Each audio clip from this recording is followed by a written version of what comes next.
Apakah Wahabi itu termasuk aliran sesat? Wahabi itu termasuk aliran sesat dan menyesatkan. Itu kesepakatan ulama mazhab 4 Ahlus Sunnah wal Jamaah. Jadi bukan main-main saudara aliran sesat. Bahkan sebagian ulama di Mesir, Syekh Ali Jum'ah, setiap ngajar kitab apapun, nggak ada hubungannya dengan Wahabi, Wahabi pasti disenggol. Padahal nggak ada hubungannya. Sebagian ulama kita di Aceh, setiap ngajar, itu pasti nyenggol Wahabi, walaupun nggak ada hubungannya. Bahkan ada ulama besar di Aceh ya, Abun Samalanga, Abun Aziz. Beliau bilang sama murid-muridnya, kamu kalau malas baca zikir, baca wirid, baca apa, kamu maki-maki Wahabi dapat pahala. Jadi begini ya, aliran-aliran sesat itu menyampaikan kesesatannya pakai dalil, kadang pakai Al-Quran. Dan di Al-Quran memang diterangkan ada orang sesat karena Al-Quran itu ada. Makanya di Al-Quran dikatakan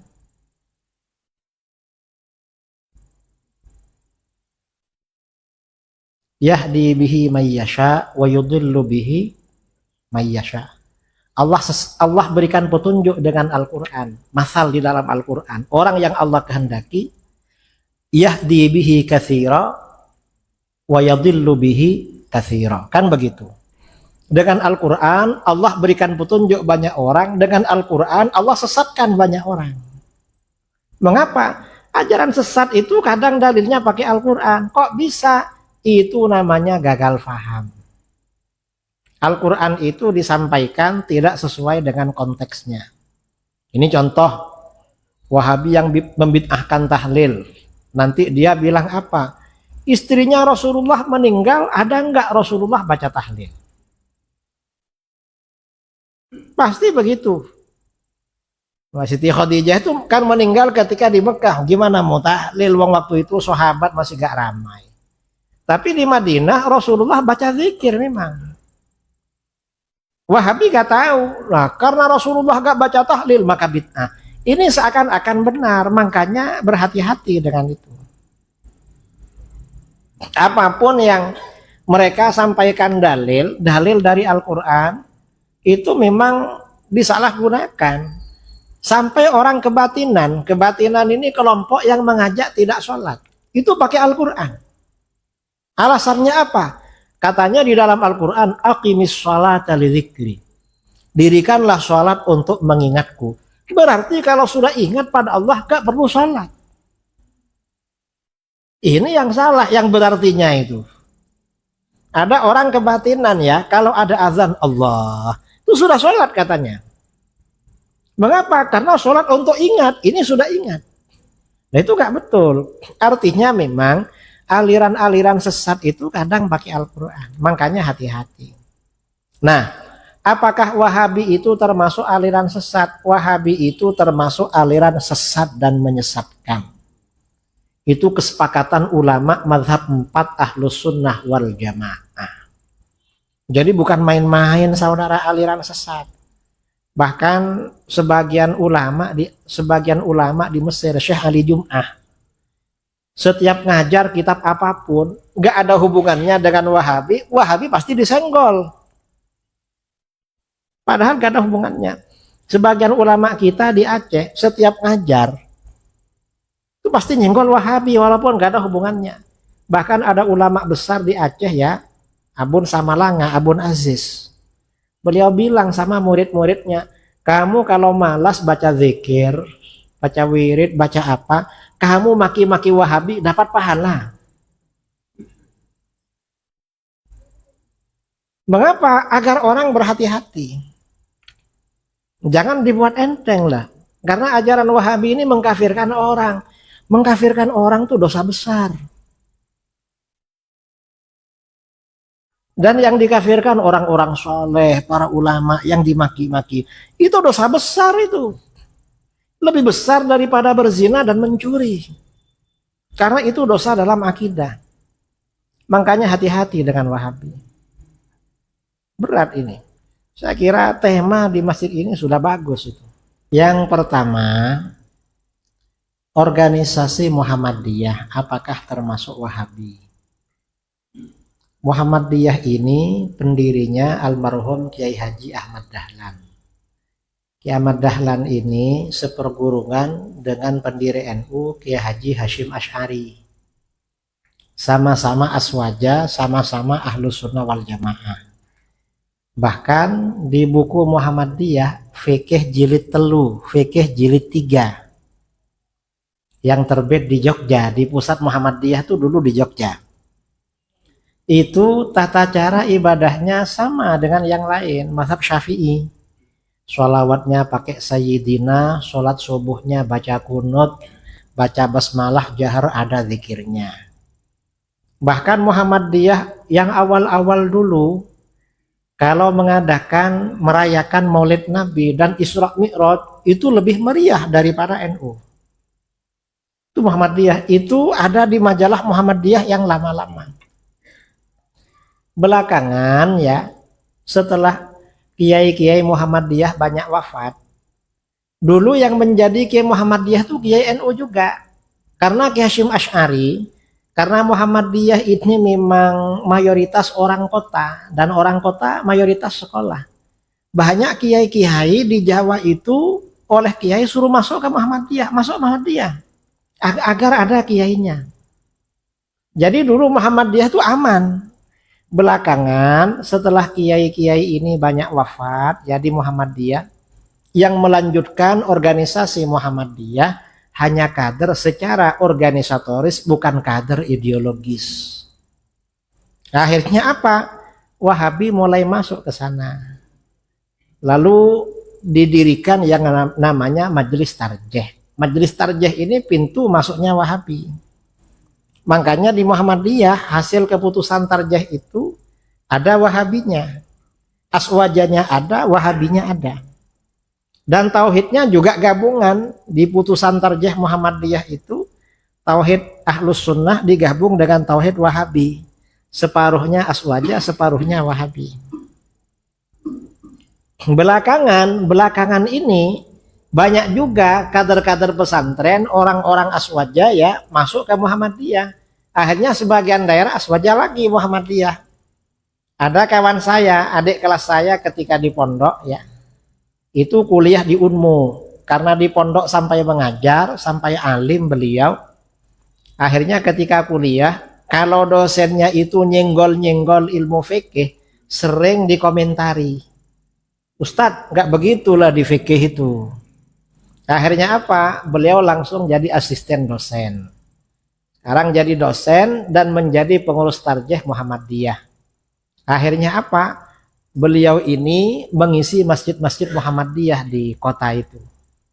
Dan sekarang Muhammadiyah sudah tahlilan lagi, sudah maulid lagi. Kemarin curhat pada saya, ini Ustadz mau curhat katanya. Apa? Istri saya antar ke klinik, jumpa dengan anggota ibu-ibu pengajian Muhammadiyah. Loh, istrinya Ustadz? Iya katanya. Ustadznya itu kalau bilang Muhammadiyah di dadaku, tapi ceramahnya NU semua katanya. Padahal ya bukan NU, karena NU ini ya hanya organisasi. Jadi itu, untuk menyadarkan mereka itu pertama dengan ilmu. Kalau mereka menyampaikan sesuatu maka direspon pakai ilmu. Saya ini bawa buku hadiah untuk Ustadz Ridho yang bawa saya. Buku Pintar Berdebat dengan Wahabi. Insya Allah ini jilid 1 sama jilid 2. Insya Allah kalau cuma Wahabi Pekanbaru cukup pakai buku saya. Karena Wahabi Pekanbaru gak ada yang pandai. Ini didengar marah-marah Wahabi nanti. Langsung dikonter besok sama video Wahabi. Ya, dan apa namanya, coba lihat video saya tiap hari di Instagram atau di Facebook atau di YouTube. Itu hanya 1 menit. Setiap persoalan kadang pakai ayat Al-Quran atau pakai hadis. Sampaikan itu. Karena Wahabi, ajaran-ajaran sunnah dilarang semua. Mereka ini kan nggak pernah ke kuburan. Katanya sunnah, Rasulullah tiap malam ke kuburan. Lalu mereka bilang, oh gak apa-apa ke kuburan. tapi mendoakan ahli kubur, jangan mendoakan diri sendiri. Loh, kata siapa Rasulullah mendoakan dirinya juga di kuburan yang diajarkan? Wahabi ini bikin ajaran-ajaran baru, gak sama dengan ulama dulu, lalu bilang salaf. Salaf yang mana? Makanya hati-hati. Jadi memang ya perlulah. Kalau ingin menyadarkan ya pakai ilmu. Kalau gak bisa sendiri, ajak ke ustadz-ustadz di Pekanbaru. Ustadz-ustadz Ahlus Sunnah. Kan sebagian ustadz aswaja di Pekanbaru ada yang mantan Wahabi. Yang mantan Wahabi itu biasanya lebih mudah ya untuk menyadarkan Wahabi. Dan alhamdulillah di negeri kita ini sudah puluhan ustadz-ustadz Wahabi yang sudah bertaubat. Yang nggak mau taubat itu ya ustadz-ustadz Riau ini. Wahabi Riau ini agak berat disuruh bertaubat. Mengapa? Karena fulusnya banyak dari situ. Yang kedua, masalah sholat Jumat diulang dengan sholat zuhur. Memang ya, sholat Jumat sekarang ini kalau kita berpegangan dengan mazhab Syafi'i, itu memang banyak tidak sah. Contoh bagaimana? Contoh, syarat sahnya Jumat itu dalam satu daerah tidak boleh 2 Jumat dalam satu kampung. Sekarang tuh satu kampung masjidnya ada 5. Betul.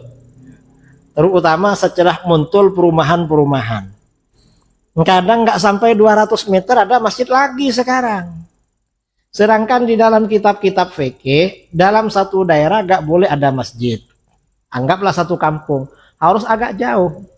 Kalau ini satu daerah 2 masjid, maka yang sah yang duluan, yang belakangan nggak sah. Kalau nggak sah, maka sholat lagi namanya sholat zuhur. Itu sudah betul itu. Yang nggak sholat zuhur itu ya nggak ngerti berarti. Ini contoh ya, contoh. Cuma saya kadang sholat zuhur, kadang enggak.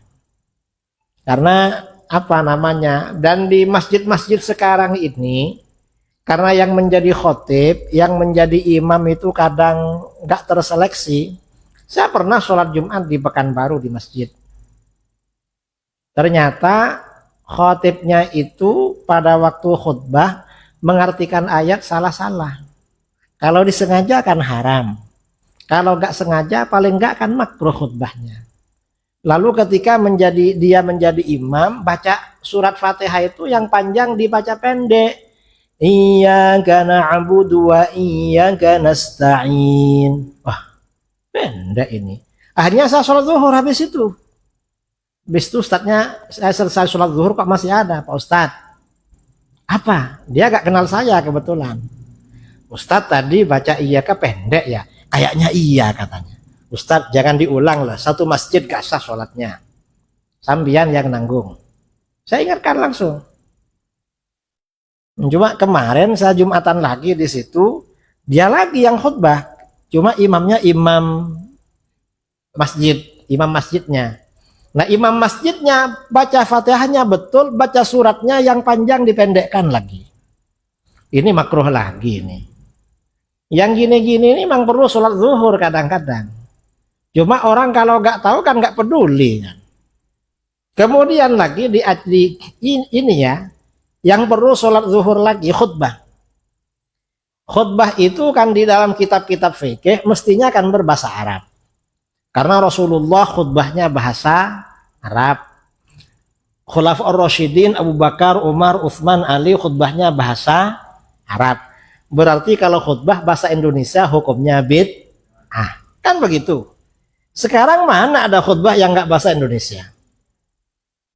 Kalau khutbah ini cuma biasanya khutbah itu campuran. Ada bahasa Arabnya, ada Indonesianya. Kalau khutbah itu campuran, ada bahasa Arabnya, bahasa Indonesianya. Yang bahasa Indonesia itu berarti memisah antara rukun khutbah. Kalau rukun khutbah itu dipisah dengan hal lain, pendapat Azhar dalam mazhab Syafi'i tidak sah khutbahnya. Kalau gak sah, maka Jumatnya gak sah. Maka sholat zuhur. Makanya sebagian daerah di Aceh, kalau khutbah pakai bahasa Indonesia, sebelum selesai, rukun khutbahnya diulang. Biar gak terpisah dengan yang bahasa Indonesia. biar gak sholat zuhur lagi. Jadi begitu. Di Aceh itu sudah betul itu. Mang paling bagus di Aceh memang. Kamu Wahabi? Enggak, Wahabi yang sesat itu pengikutnya Wahab bin Rustum pada abad ketiga Hijriah. Jawaban kita itu Wahabi masa lalu yang sesat. Kamu Wahabi juga, Muhammad bin Abdul Wahab itu Wahabi juga, dan itu Wahabi modern, sesat juga. Sama-sama sesat. Cuma kamu lebih sesat dari yang dulu. Mengapa? Kalau Wahabi masa lalu, Khawarij masa lalu, itu mengkafirkan pelaku dosa besar. Pelaku dosa besar. Kalau Wahabi sekarang mengkafirkan orang yang melakukan sunnah. Lebih parah yang Wahabi sekarang. Itu Wahabi masa lalu lebih ringan dari kamu. Kamu lebih berat lagi kamu. Karena Wahabi yang dulu mengkafirkan pelaku dosa besar, Wahabi yang sekarang mengkafirkan pelaku sunnah. Lebih parah yang sekarang. Jangan dibuat enteng Wahabi ini. Jadi berat yang Wahabi-Wahabi ini ya, jangan enteng. Dan kalau punya saudara, punya siapa, masuk ke lembaga Wahabi diingatkan. Karena kalau masuk ke situ sebentar lagi menjadi anak durhaka. Nyalah-nyalahkan orang tuanya, memutus silaturahmi dengan orang tua dan keluarganya. Saya beberapa kali jumpa dengan mantan Wahabi. Beberapa waktu kemarin di Bogor mantan Wahabi takfiri itu.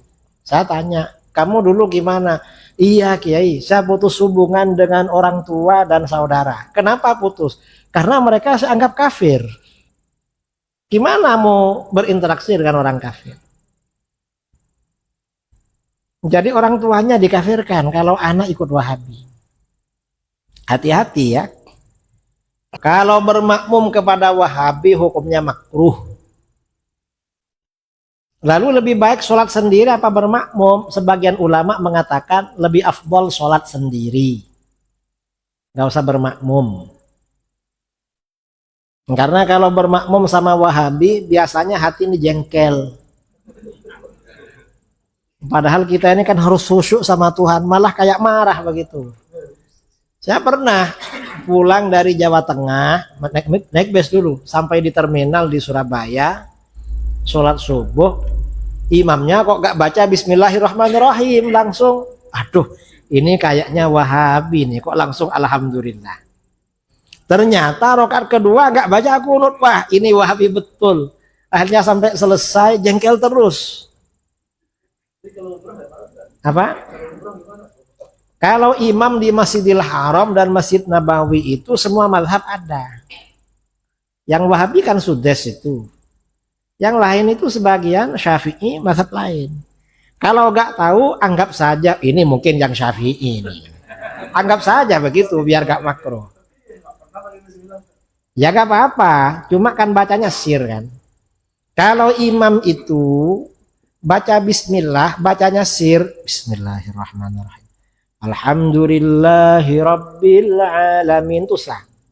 Tapi kalau memang nggak baca, mazhab Syafi'i batal itu. Sholat lagi aja kalau begitu. Apa? Loh, sholat di situ. Kan yang penting sholat di situ, gak harus ke imam itu. Di Masjidil Haram itu, hotel-hotel itu termasuk haram itu. Sekitar sholat di hotel sekitar Masjidil Haram itu juga 100.000 itu. Gak harus di Masjidil Haram. Ya, sholat sama pimpinan travelnya itu. Buya, sholat sama Buya lah, ini Wahabi kayaknya gitu. Gak apa-apa begitu ya. Wahabi ini memang menyebarkan faham Wahabi dengan program tahfidz atau tahsin Al-Quran. Padahal imam-imam kita yang fasih itu banyak, nggak perlu ke tempat Wahabi. Banyak lah imam-imam kita yang fasih-fasih itu. Dan insya Allah gak kalah fasih. Kadang-kadang Wahabinya keliru-keliru bacanya. Saya pernah ya sholat subuh di Madura, bermakmum di masjid, kok ternyata nggak baca basmalah. Aduh, kayak Wahabi ini. Lalu dia baca ayat Al-Quran, kan bermakmum sama Wahabi makruh.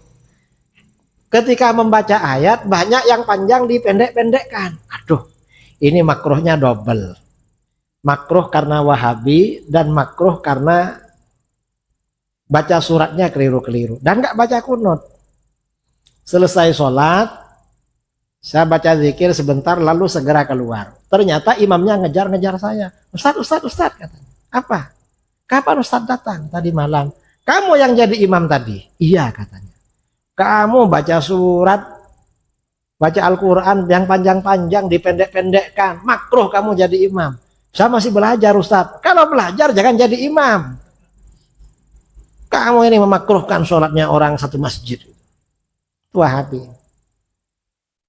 Jadi memang hati-hati ya. Kita ini kalau punya ustadz yang fasih, yang alim, promosikan sama orang. Jangan promosikan orang Wahabi.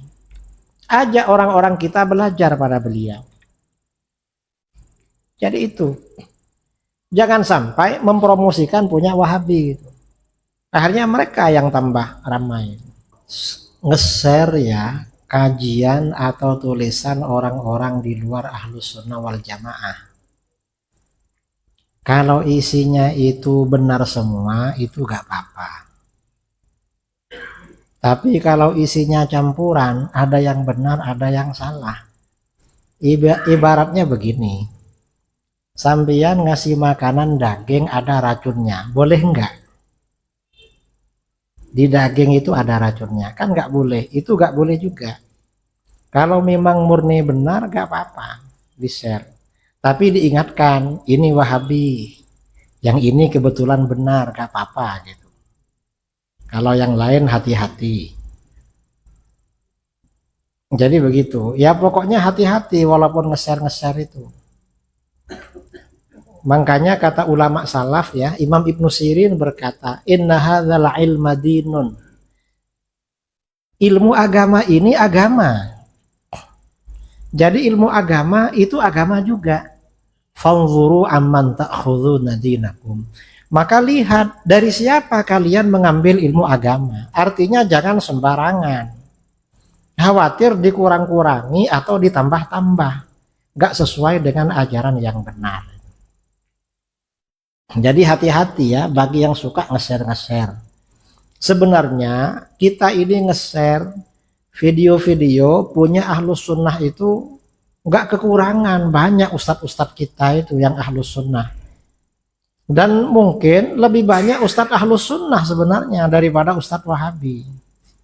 Kita jangan memasarkan mereka, pasarkan video-video, link-link, tulisan-tulisan ustadz-ustadz kita sesama Ahlus Sunnah wal Jamaah. Orbitkan mereka, jangan mengorbitkan orang-orang Wahabi. Itu salah kaprah namanya, keliru. Kalau ada orang meninggal lalu keluarganya ngasih sedekah beras, ngasih apa, itu bagus, memang bagus ya. Dan jangan memaksakan diri lah, kalau bisa semampunya. Tapi kalau sampai berhutang, ya kalau berhutang kira-kira mampu bayar gak apa-apa juga. Ini kadang-kadang ya orang-orang yang anti sedekah kematian, kadang-kadang alasannya itulah karena gak punya sampai berhutang. Lah walaupun dia berhutang kan bukan kamu yang bayar, kan dia yang bayar. Fenomena hutang ini biasa di negeri kita. Menikahkan anak, hutang. Anak daftar kuliah, hutang. Ya. Kadang berangkat umroh gak lunas, ada. Mau berangkat haji bingung untuk pelunasan cari hutangan. Apa gak berangkat? Ya gak ke Mekah kalau gak hutang. Maka bagaimana? Kata para ulama, hutang itu gak apa-apa. Malah kalau niatnya melunasi dapat pahala. Ada kitab hadis namanya Al-Madjarur Rabih fi Thawabil Amalis Salih. Karangan Imam Al-Hafidh Syarafuddin Abdul Mu'min bin Khalaf Ad-Dimyati. Dalam kitab ini ada bab babu sawabiman idda nadainan wa nawa wafa'ahu. Bab ini menjelaskan pahalanya orang berhutang asalkan niatnya melunasi. Disampaikan di situ, sebagian sahabat itu kalau gak punya hutang malah susah. Pembantunya dipanggil, carikan hutangan. Saya ini gak punya hutang, susah gak punya hutang. Mengapa ditanya? Kenapa susah? Karena Rasulullah SAW bersabda, manidda nadainan wa nawa wafa'ahu kana fi aunillah. Siapa yang berhutang dan dia niatnya melunasi, maka dia selalu dalam pertolongan Allah. Saya kalau gak punya hutang khawatir gak ditolong oleh Allah. Makanya cari hutangan. Cuma hadis ini jangan disampaikan sama ibu-ibu. Mengapa? Nanti bapaknya disuruh ngutang beli kalung. Payah bapaknya itu. Mengapa? Ada hadisnya loh, Bah. Jangan khawatir, Bah. Allah yang menolong Abah melunasi hutangnya. Capek suaminya itu. Tapi ada ibu-ibu juga di sini. Tapi gak apa-apalah. Yang penting yang belum dengar jangan tahu. Jadi gak apa-apa itu. Saya tahun 2018 diundang ke Bitung, Sulawesi Utara. Waktu itu mau debat dengan Wahabi, LDII dan Muhammadiyah. Ternyata Wahabinya kabur, gak datang. Padahal dia yang menantang.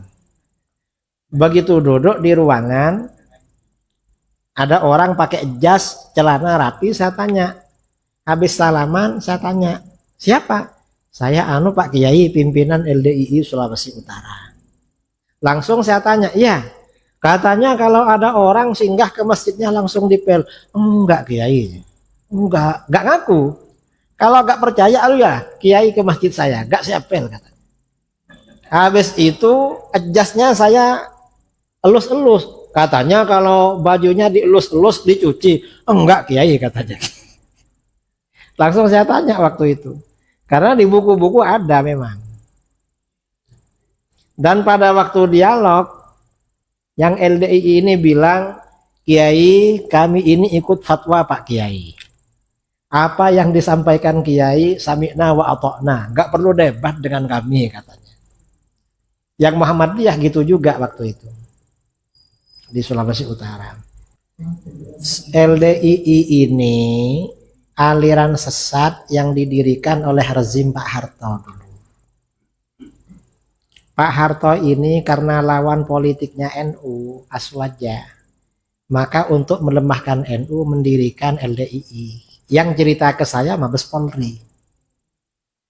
Itu Pak Harto dulu Pak Kiai yang mendirikan katanya. Dan memang iya. Ajarannya apa? Ya termasuk ajaran sesat. Mirip Wahabi, cuma Wahabi lokal. Di antara ajarannya apa LDII? Kalau LDII yang dulu, mereka ini punya ajaran LDII itu namanya ajaran mangkul. Mangkul itu artinya apa? Beribadah harus bersanad dan berguru melalui guru mereka. Kalau orang beribadah tidak belajar, tidak bersanad melalui guru mereka, maka tidak sah. Kan sesat. Lalu guru mereka belajar sama siapa? Kan dipertanyakan. Ini ajaran LDII. Kemudian LDII ini punya ajaran, kalau orang singgah ke masjidnya, maka menajiskan, makanya dipel. Kemudian LDII ini juga punya keyakinan hanya LDII yang masuk surga. Mereka aliran sesat, mereka gak punya pimpinan yang punya ilmu, gak ada. Kan mereka tertutup. Dan mereka ini juga punya ajaran ya. Saya ada buku pengakuan mantan LDII, Ustadz LDII. Di dalam ajaran LDII, itu boleh mencuri milik orang di luar LDII asal tidak ketahuan. Asal ora konangan bahasa Jawanya. Karena di bukunya ada bahasa Jawanya. Ya pokoknya hati-hatilah, itu termasuk aliran sesat. Entah kalau ke masjidnya dipel apa enggak, dipel. Dipel kan? Iya.